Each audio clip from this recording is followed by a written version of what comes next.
Assalamu alaikum jama'a. Barkanmu da ƙara haɗuwa a cikin wannan faifayin bidiyo namu. A wannan faifayin bidiyo za mu nuna muku yanda za ka yi tracking ɗin wayar da misali aka sace ta. Misali an sace maka waya, za ka yi tracking nata ka ga ina location nata yake. A farko dai kana buƙatar ka shiga Play Store domin ka sami application mai suna Google Find My Device.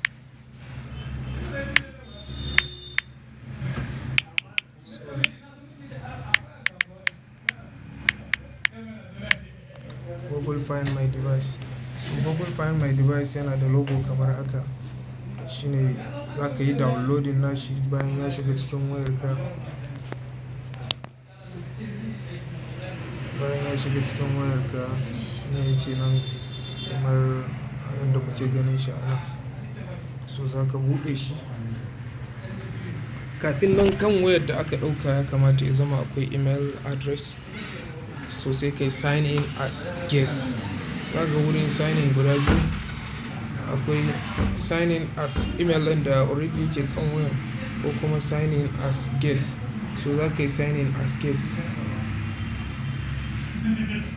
Sannan a nan inda baka wurin sa email za ka rubuta email ɗin da yake kan wayar da aka sace.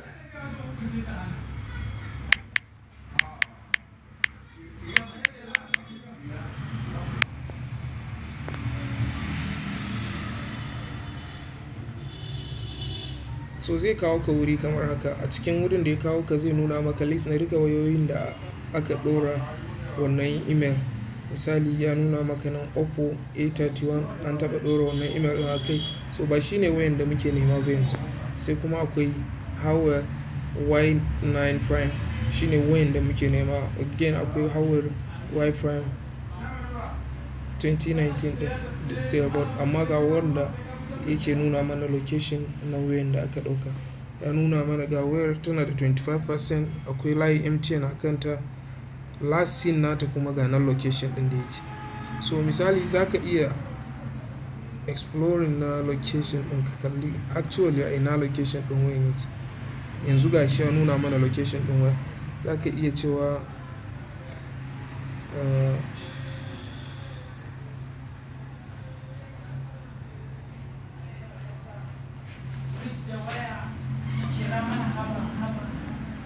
kana so ka je location, sai ka shiga ta map.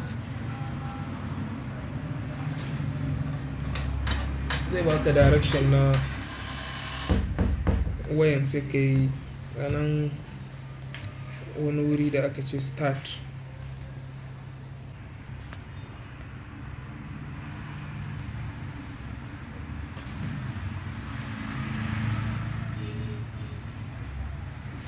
Ya haƙura da kira nan.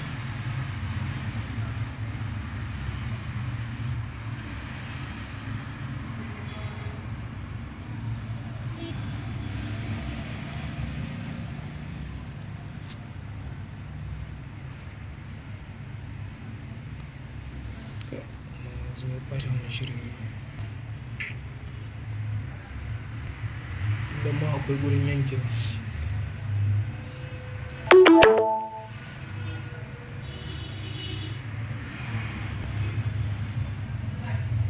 So in ka taɓa start zai baka direction na wurin da zai kai ka inda wayanka yake da location ɗin da take. Bayan ka yi tracking ka je zuwa daidai gurin da wayan yake, za ka koma cikin application naka na Find My Device. Sai ka iya playing sound. Your destination.